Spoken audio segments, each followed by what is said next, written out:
Bem, vamos fazer então o estudo da noite de hoje. Nós vamos dando sequência ao estudo do livro O que é o Espiritismo, e nós estamos concluindo com esse estudo o capítulo 2. E o item de hoje, nós vamos estudar inicialmente o item 100, nós vamos fazer esse estudo. E nós vamos tratar do assunto consequências do Espiritismo. Antes do início aí, vamos fazer a nossa prece inicial, para a abertura dos trabalhos da noite de hoje. Querido Senhor Jesus, obrigado pela sua presença no nosso coração. Obrigado, Senhor, por tantas coisas que nós nem sabemos por onde começar a te agradecer.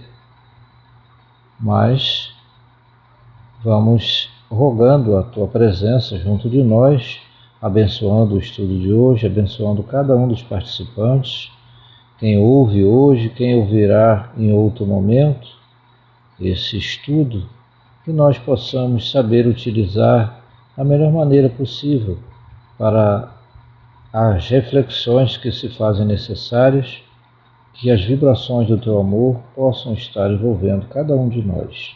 Obrigado, Senhor, que assim seja. Bom, muito bom, meus irmãos. Vamos então tratar do assunto consequências do Espiritismo.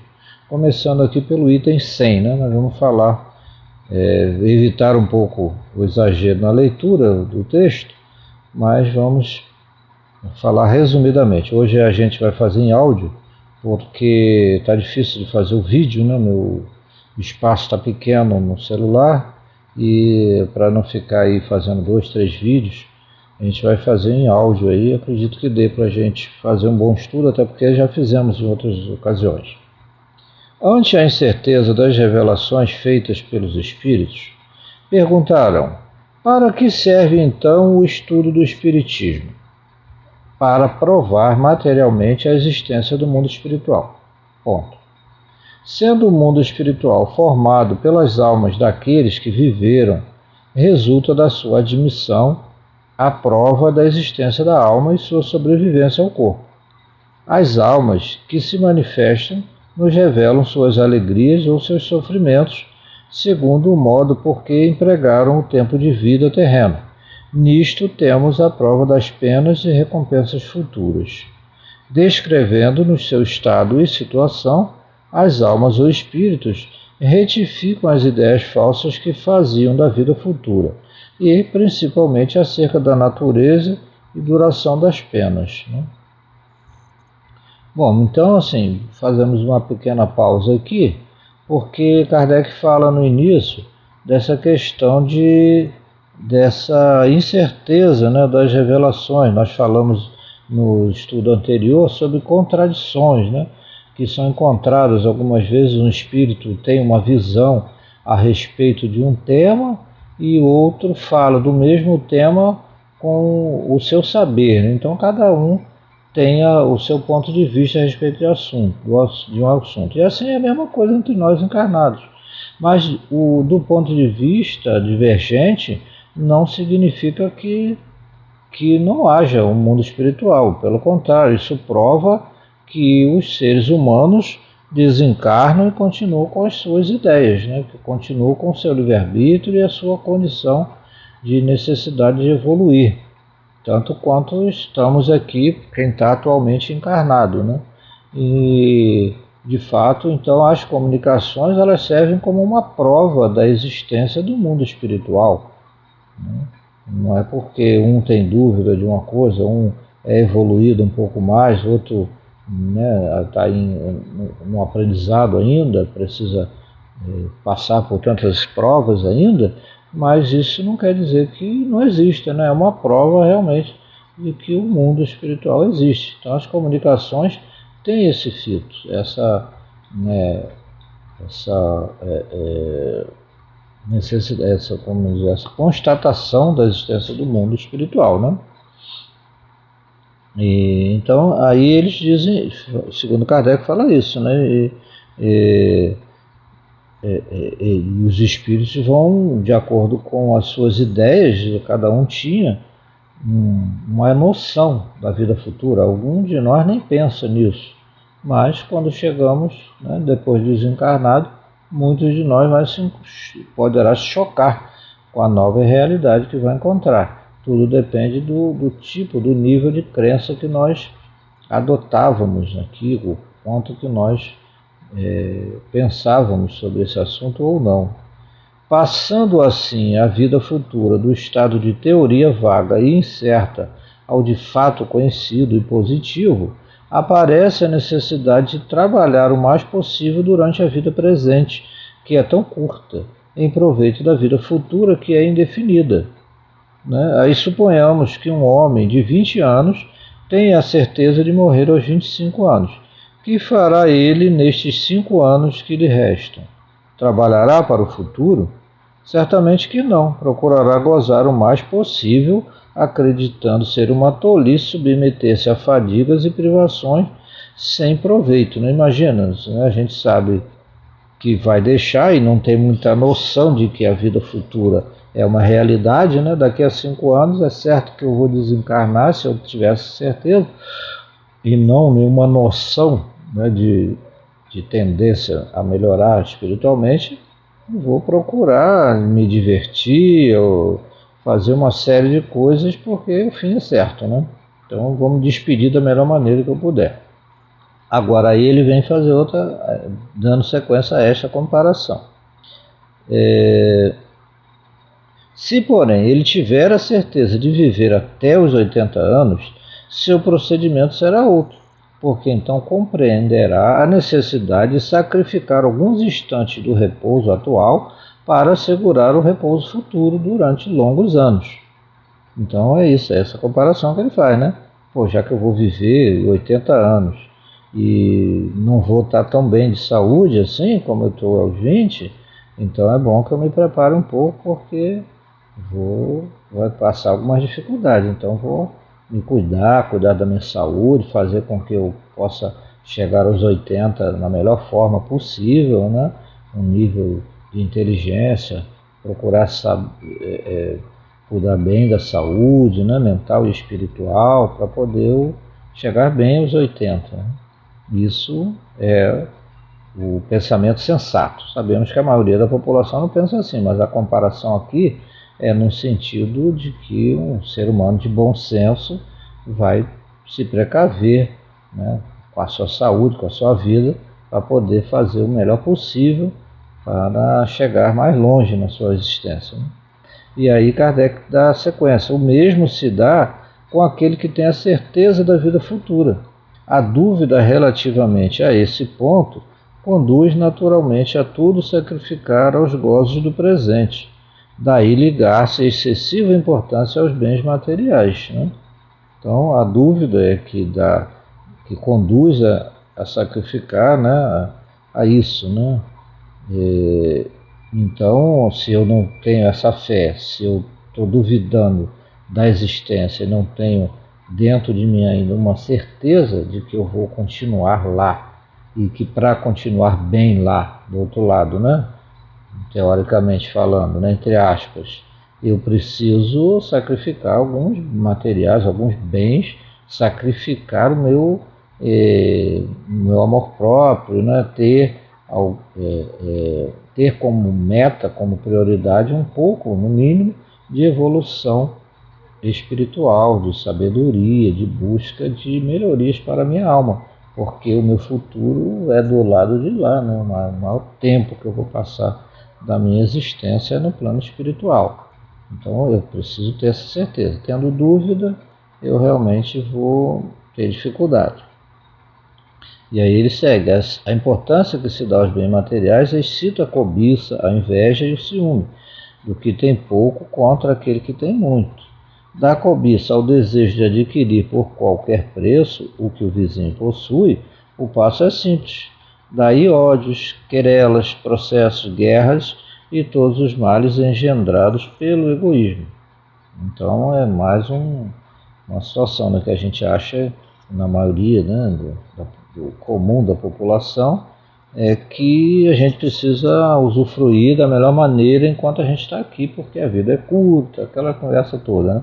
Então eu preciso aproveitar o melhor que eu puder e tudo isso, e isso já acaba, de um modo geral, né, da população mundial, gerando muitas discórdias, né?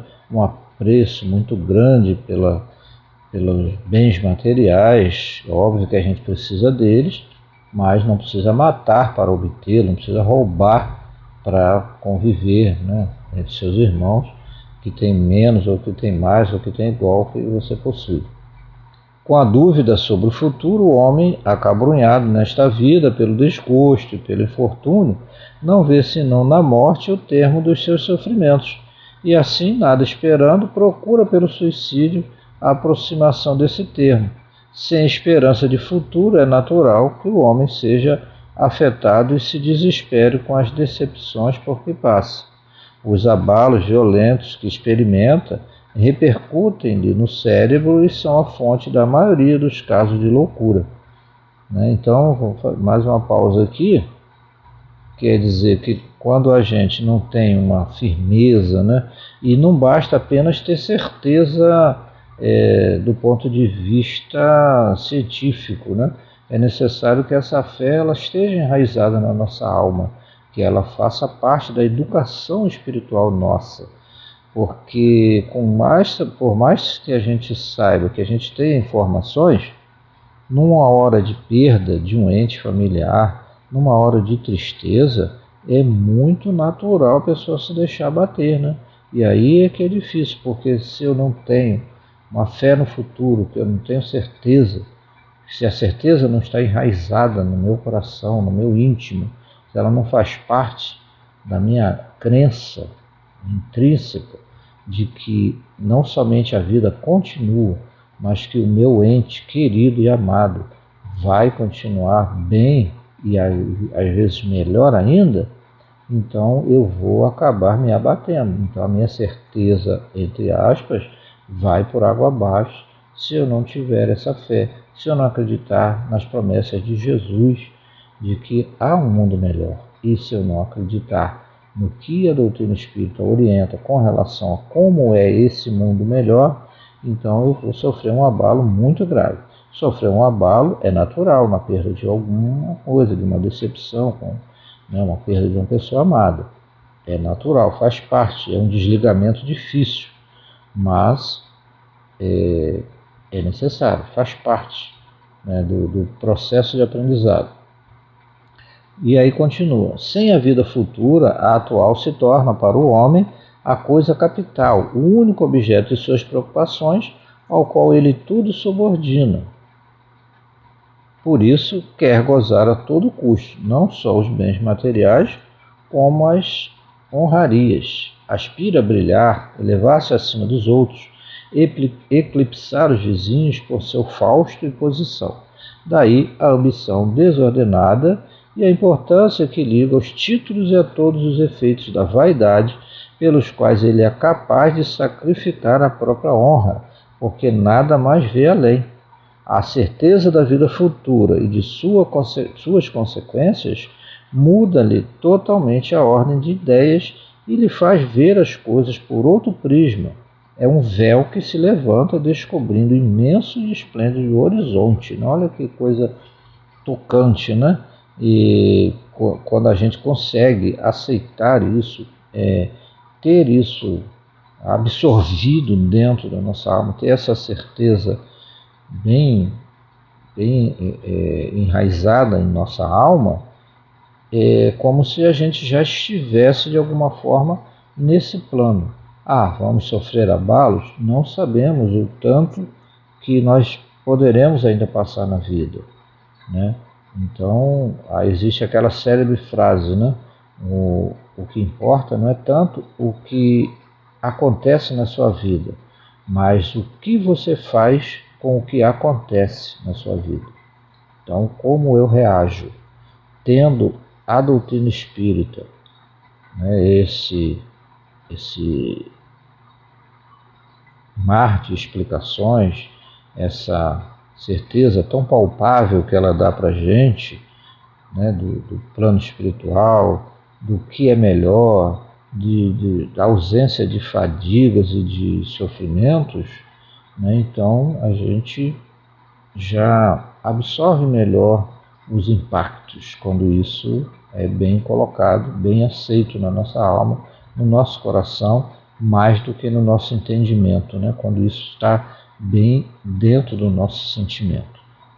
Vamos passar por dificuldade, né? Olha nós aí passando por esse processo aí que a gente não fazia ideia de que esse remeleixo, né, do processo de transição planetária iria acontecer nessa forma aí de um vírus mortal, letal, que dizimou boa parte da população e ainda está acontecendo, né?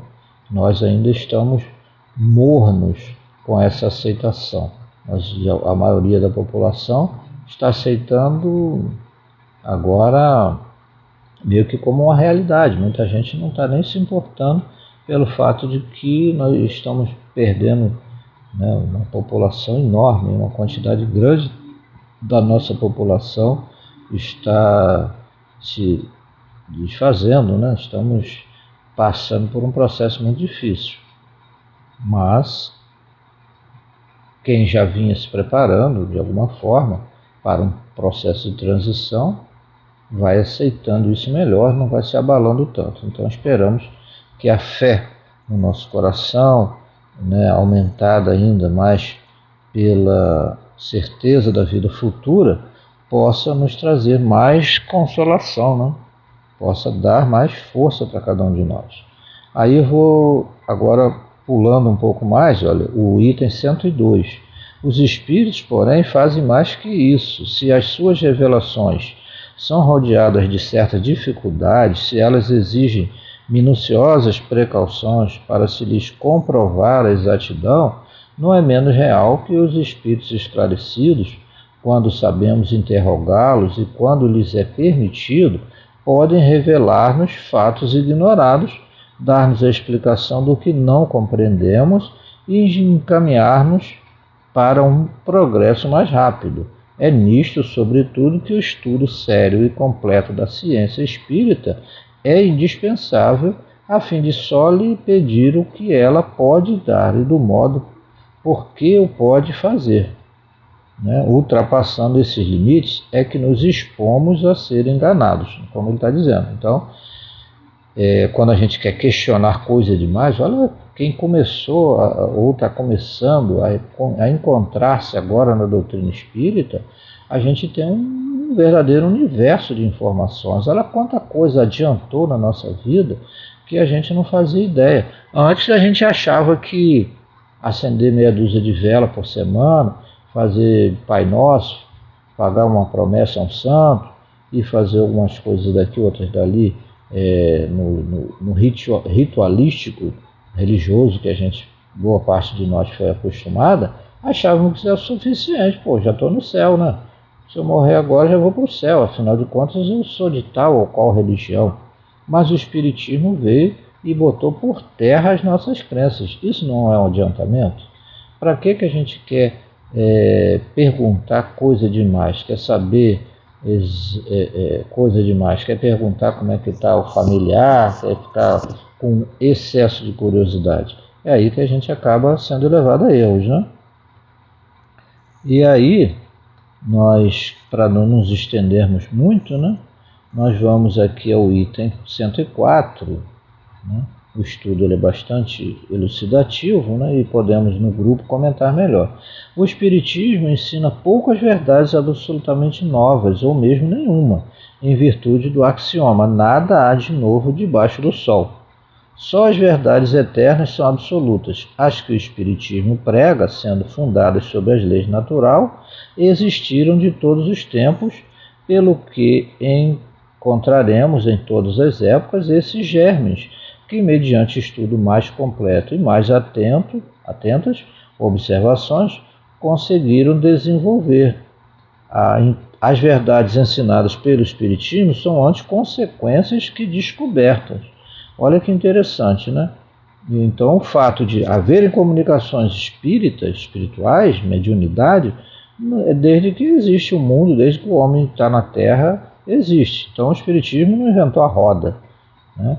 Ele apenas veio revelar o que a gente não conseguia ver, não conseguia raciocinar de outro modo, quando nós já estávamos maduros o suficiente para compreender. Mas as verdades são aí, as leis são de todos os tempos, então ele não criou nada novo, apenas veio esclarecer ao nosso entendimento melhorado aquilo que nós precisávamos enxergar melhor. O Espiritismo não descobriu nem inventou os espíritos, como não descobriu o mundo espiritual no qual se acreditou em todos os tempos. Todavia ele o prova por fatos materiais e o apresenta em sua verdadeira luz, desembaraçando-o dos preconceitos e ideias supersticiosas, filhas da dúvida e da incredulidade. Então é isso, né? Aí tem a observação aqui de Kardec. Estas explicações, incompletas como são, bastam para mostrar a base em que se assenta o Espiritismo, o caráter das manifestações e o grau de confiança que podem inspirar segundo as circunstâncias. Então é isso aí, meus irmãos. Vamos seguir aí para o grupo, para os comentários que se fizerem necessários e as dúvidas, né? Que é bom que a gente pergunte, que a gente até apresente alguma dúvida. Era assim? Você já tinha essa certeza? Você já sabia disso antes de conhecer o Espiritismo? Antes de ler as obras de Kardec? O primeiro livro que você leu foi o livro que é o Espiritismo? Como é que você conheceu isso? Você já sabia?